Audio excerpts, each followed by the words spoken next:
Assalamualaikum warahmatullahi wabarakatuh. Perkenalkan, nama saya Muhimmatul Sholeha, jurusan Bimbingan Konseling Islam 2D IAIN Syekh Nurjati Cirebon. Di sini saya akan mereview sedikit materi tentang pendidikan kewarganegaraan. Saya mengambil dari buku Asep Sutisna Putra, MPDI Perkembangan PKN di Indonesia.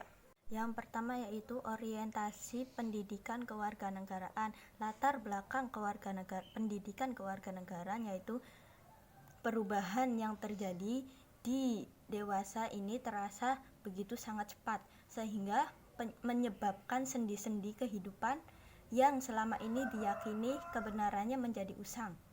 Nilai-nilai yang menjadi panutan hidup telah kehilangan orientasinya sehingga manusia menjadi bingung. Terus landasan pendidikan kewarganegaraan. Dasar pertimbangan pendidikan kewarganegaraan di perguruan tinggi adalah Undang-Undang Nomor 20 Tahun 2003 tentang Sistem Pendidikan Nasional yang menetapkan kurikulum pendidikan agama, pendidikan kewarganegaraan dan bahasa. Pengertian pendidikan kewarganegaraan adalah suatu bidang kajian yang mempunyai objek telah kebijakan dan kebudayaan kewarganegaraan menggunakan disiplin ilmu pendidikan dan ilmu politik sebagai kerangka kerja keilmuan pokok serta disiplin ilmu lain yang relevan yang secara koheren diorganisasikan dalam bentuk program kurikulum kewarganegaraan, aktivitas sosial, kultural, dan kajian ilmu kewarganegaraan. Fungsi dan capaian pembelajaran pendidikan kewarganegaraan. Fungsinya yaitu sebagai kelompok mata kuliah pengembangan kepribadian. Capaiannya yaitu mampu menganalisis masalah kontekstual, mengembangkan sifat positif dan menampilkan perilaku. Selanjutnya yaitu sejarah singkat pendidikan kewarganegaraan. Pada tahun 1962, PKN berkedudukan sebagai program kurikulum dimulai dengan diperkenalkannya mata pelajaran atau civis dalam kurikulum SMK. Pada kurikulum 1968 dan 1969, istilah civis dan PKN digunakan secara bertukaran pakai. Misalnya, kurikulum SD 1968, kurikulum SMP 1968, kurikulum SMA 1968, dan kurikulum SPG 1969. Pada tahun 1975, PKN diubah menjadi PMP yang berisikan materi Pancasila sebagai penghayatan dan pengalaman Pancasila. Berlakunya UUD Nomor 2 Tahun 1989, Pendidikan Pancasila dan PKN sebagai bahan kajian wajib kurikulum semua jalur. Selanjutnya yaitu identitas nasional diri sebagai karakter bangsa. Pengertian identitas nasional yaitu suatu jati diri dari suatu bangsa. Identitas nasional bangsa adalah identitas yang bersumber dan nilai luhur Pancasila yang aktivitasnya tercermin dalam penyelenggaraan kehidupan bermasyarakat, berbangsa dan bernegara. Identitas nasional merujuk pada lambang, simbol, atau identitas yang bersifat nasional. Menurut Koenta Wibisono, identitas nasional sebagai manifestasi akan nilai-nilai budaya yang tumbuh dan berkembang dalam aspek kehidupan suatu bangsa dengan ciri khusus sehingga bangsa tersebut berbeda dengan bangsa lainnya. Fungsi identitas nasional yaitu sebagai alat pemersatu bangsa, sebagai pembeda dengan bangsa lainnya, Identitas nasional merupakan landasan negara. Unsur-unsur pembentukan identitas nasional yaitu agama, suku budaya, kebudayaan, bahasa. Dari unsur-unsur identitas nasional di atas dapat dirumuskan sebagiannya menjadi 3 bagian, yaitu identitas fundamental, identitas instrumental, identitas alamiah. Selanjutnya yaitu konstitusi dan warga negara. Konstitusi, pengertian konstitusi itu konstituanti atau undang-undang dasar atau disingkat UUD dalam negara adalah sebuah norma sistem politik dan hukum bentukan pada pemerintah negara, biasanya dikodifikasikan sebagai dokumen tertulis. Konstitusi dan warga negara. Konstitusi, pengertiannya yaitu konstituanti atau undang-undang dasar atau disingkat UUD dalam negara adalah sebuah norma sistem politik dan hukum berbentuk pada pemerintahan negara, biasanya dikodifikasikan sebagai dokumen tertulis. B. Sejarah lahirnya konstitusi di Indonesia. Dalam sejarahnya, Undang-Undang Dasar 1945 dirancang sejak 29 Mei 1945 sampai 16 Juni 1945 kemerdekaan Indonesia atau BPUPKI yang beranggota 21 orang diketahui IR.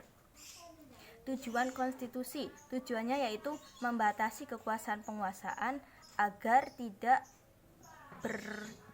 tidak sewenang-wenang. Macam-macam konstitusi. Konstitusi tertulis adalah aturan-aturan pokok dasar negara, bangunan negara, dan tata negara. Demikian juga aturan dan lainnya yang mengatur kehidupan satu bangsa di dalam hukum negara. Konstitusi tidak tertulis adalah berupa kebiasaan ketatanegaraan yang sering timbul. Hakikat warga negara, pendudukan dan warga negara. Pendudukan negara yakni mereka bertempat tinggal di wilayah suatu negara dan telah memenuhi syarat sebagai penduduk sesuai peraturan yang berlaku. Bukan penduduk negara yakni mereka yang berada dalam wilayah suatu negara tetapi tidak bermaksud bertempat tinggal di wilayah tersebut, contohnya wisatawan asing. Naturalisasi adalah kewarganegaraan yang diperoleh warga negara-negara asing setelah memenuhi syarat dan undang-undang. Memahami negara hukum atau HAM dan demokrasi. Negara hukum yaitu istilah negara hukum secara testimologi, terjemahan dari kata Rechtsstaat atau Rules of Law. Di Indonesia biasanya diterjemahkan dengan istilah negara hukum. Negara hukum adalah negara yang memberikan perlindungan hukum bagi warga negara berdasarkan atas keadilan.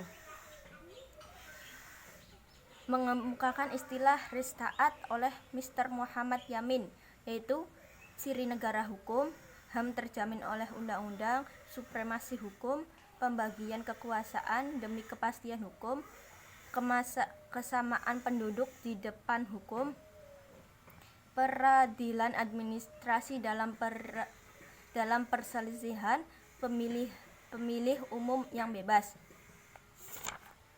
Bentuk-bentuk negara hukum yaitu negara hukum Eropa kontinental, Rechtsstaat, negara hukum Anglo-Saxon, Rule of Law. Persamaannya yaitu adanya keinginan untuk memberikan perundang-undangan dan penghormatan terhadap hak asasi manusia. Perbedaannya yaitu pada negara-negara Anglo-Saxon lebih menekankan kepada prinsip persamaan di dalam hukum. Berbeda dengan negara Eropa kontinental yang mengusulkan usul peradilan administrasi sebagai salah satu unsur Rechtsstaat. Negara hukum di Indonesia yaitu adanya supremasi hukum. Pasal 1 ayat 3 UUD 1945. Adanya pemisahan kekuasaan pasal 2 atau pasal 24 UUD 1945. Adanya kesamaan di hadapan hukum pasal 27 ayat 1 Undang-Undang Dasar 1945, dan adanya peradilan administrasi pasal 24 ayat 2 Undang-Undang 1945. Prinsip pokok negara hukum di Indonesia yaitu supremasi hukum, persamaan dalam hukum, asas legalitas, pembatasan kekuasaan, organ-organ campuran, dan bersifat demokrasi. Konsep demokrasi. Istilah demokrasi pada mulanya berasal dari bahasa Yunani, yaitu istilah demokratos yang artinya rakyat, kratos yang artinya kekuasaan atau kedaulatan. Maka dapat diterjemahkan bahwa demokrasi adalah kedaulatan rakyat. Adapun kedaulatan rakyat yang dimaksud dalam kehidupan bernegara tersebut adalah untuk menuju kepada sistem penyelenggaraan, sistem pemerintahan yang dilaksanakan bersama rakyat. Dengan demikian, pada negara yang menganut sistem demokrasi, kekuasaan pemerintahan terbatas dan pemerintahan tidak dapat bertindak sewenang-wenang kepada rakyat. Globalisasi. Pengertian globalisasi adalah suatu proses interaksi yang saling mempengaruhi dan saling bergantung oleh antara kelompok, antara individu, dan juga oleh antar bangsa atau suatu berkataan dengan dunia internasional atau seluruh alam jagat raya. Faktor-faktor penyebab terjadinya globalisasi yaitu kebijakan negara hukum berhubungan dan menjalin kerjasama dengan negara lain, sistem ekonomi internasional, adanya migrasi penduduk ke berbagai negara, kemajuan ilmu pengetahuan dan teknologi, berkembang pesatnya perusahaan-perusahaan transnasional. Ciri-ciri globalisasi: perubahan dalam konsep ruang dan waktu, pasar dan produksi ekonomi di negara-negara yang berbeda menjadi saling tergantung satu negara dengan negara lain, peningkatan interaksi budaya antar negara melalui media massa. Dampak positif globalisasi yaitu mudah mempengaruhi informasi dan ilmu pengetahuan, mudah melakukan komunikasi, cepat dalam berpergian, menumbuhkan sikap toleransi, memacu untuk meningkatkan kualitas diri, mudah memenuhi kebutuhan. Dampak negatif globalisasi yaitu informasi yang tidak tersaring, perilaku konsumtif, membuat sikap menutup diri dan berpikir sempit, pemborosan pengeluaran dan meniru perilaku yang buruk, mudah terpengaruh oleh hal yang berbau barat. Sekian dari review video saya. Kurang lebihnya mohon maaf. Wassalamualaikum warahmatullahi wabarakatuh.